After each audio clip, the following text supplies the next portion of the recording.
এভাবে যখন ডাকবেন বাচ্চাগুলো আপনার ডাকে সাড়া দিয়ে এভাবে চলে আসবে। আজকের বিষয় হলো গাউট। গাউট এটা ব্রয়লার মুরগির বড় ধরনের ডিজিজ।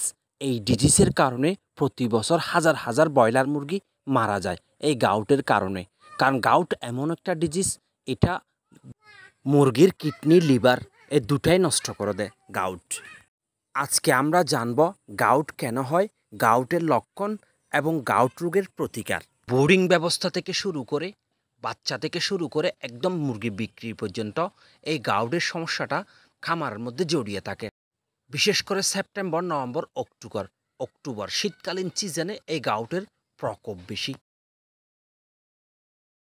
মুরগির যে ডাইজেস্ট সিস্টেম রয়েছে ওই ডাইজেস্ট সিস্টেমের একটা ডিজিজ হলো গাউট। ডাইজেস্ট সিস্টেমের মেজর একটা পার্ট হলো লিভার। মুরগি যে খাবার টাবার খায় ওই সব খাবার টাবার থেকে বর্জ্য পদার্থ মুরগির শরীরে আসে। ওই বর্জ্য পদার্থ থেকে লিভার ইউরিক অ্যাসিড তৈরি করে এবং এই ইউরিক অ্যাসিড ব্লাডে ছড়িয়ে পড়ে।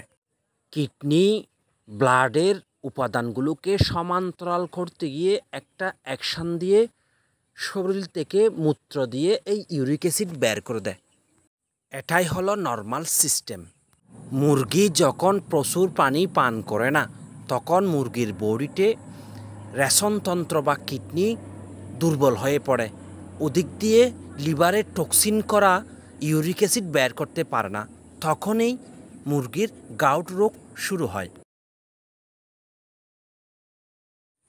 গাউট হলে মুরগি হাঁটতে গেলে বসে যায়, তার হাঁটুতে সে শক্তি পায় না, দুর্বল হয়ে পড়ে, ডায়রিয়ার একটা প্রকোপ থাকে এবং মুরগির পায়ুপথেই একদম সাদা চুনার মতো ধার পড়ে যাবে এবং মুরগির পিছনের দিক দিয়ে পানি জমে যাবে। পানি খাওয়া কমিয়ে দেবে, খাবার খাওয়া কমিয়ে দেবে। পোস্টমর্টম করলে লিভারের উপর সাদা একটা প্রলেপ দেখা যাবে, কিডনি ফোলা থাকবে। বোর্ডিং পিরিয়ডের সময়, বোর্ডিং ব্যবস্থার সময় শুধু অনলি মুরগির বোর্ডিংয়ে পর্দার ব্যবস্থা রাখা। বাইরে খামারে যদি কোনো ধরনের পর্দা থাকে সে পর্দা উঠাই ফেলা। খামারের চারপাশে পর্দা উঠানো ব্যবস্থা করা এবং ভেন্টিলেশনের ব্যবস্থা করে দেওয়া। মুরগিকে প্রচুর পানি পান করানো।